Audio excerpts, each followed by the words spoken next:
गौतम बुद्ध संसार की माया जाल से परे थे और उन्होंने सन्यासी का जीवन चुना, सत्य के मार्ग पर थे। हम सभी के लिए गौतम बुद्ध ने इस संसार में ज्ञान का मार्ग लेकर आए हैं, जो कि हमें सत्य, अहिंसा, ज्ञान, इंसानियत और दयालुता का पाठ सिखाती है।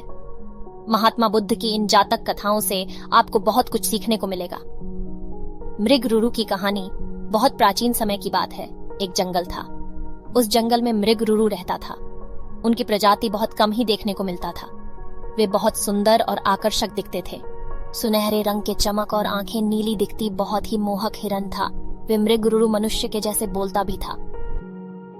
मृगरुरु जंगल में टहल रहा था। तभी अचानक किसी की आवाज आई नदी में से। रुरु मृग नदी के निकट गया तो देखा कोई इंसान नदी के धारा के साथ बह रहा है।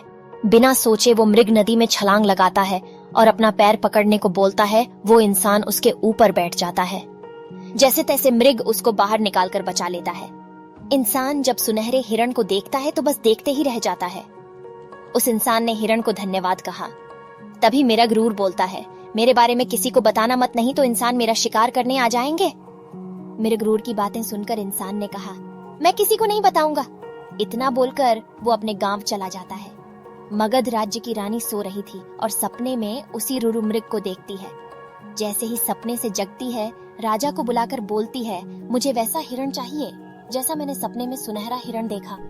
अब राजा ने ये बात सुनी और पूरे राज्य में घोषणा करवा दी कि जो भी इस हिरण का पता बता देगा उसको बहुत सारा इनाम दूंगा और एक जमीन उसके नाम कर दूंगा। सब ने ढूंढना शुरू किया पर किसी को मिला नहीं। बात हर जगह फैल चुकी थी। अब उस आदमी को इस खबर के बारे में पता चलता है जिसको मृग ने डूबने से बचाया था।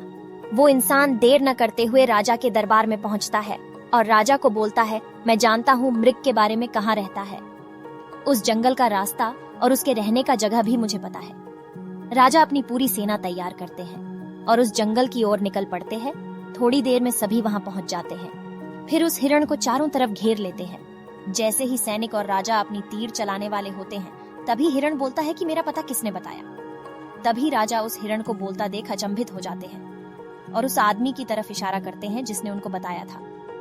वो हिरण बहुत दुखी होकर बोलता है, सूखी लकड़ी को डूबता देख निकाल दो पर किसी इंसान को नहीं। ऐसा सुन राजा बोलते हैं, क्या मतलब?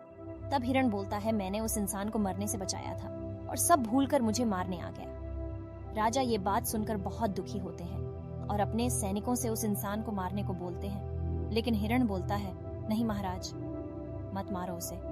मैं उसकी तरह नहीं हूँ किसी को मरता हुआ देख पाऊं। राजा इतना करुणा देख उस हिरण के मन में बहुत प्रभावित होते हैं। ये जानवर इंसान की मदद करते हैं, तब भी हम इनको क्यों जान से मारते हैं? ऐसा सोचकर राजा उस हिरण को बोलते हैं, मैं तुम्हें नहीं मारूंगा, लेकिन तुम्हें मेरे महल में कुछ दिनों के लिए आकर रहना होगा और हमें अपनी सेवा करने का मौका दो। राजा की ये बात सुन हिरण ने स्वीकार किया और कुछ ही दिन महल में रहकर वापस जंगल वापस लौट गया और वहीं रहने लगा। हिरण एक जानवर होकर सबको इंसानियत का पाठ पढ़ा गया। इस वीडियो की कहानी से हमें ये सीखने को मिलती है, किसी के एहसान को हमें कभी नहीं भुलाना चाहिए।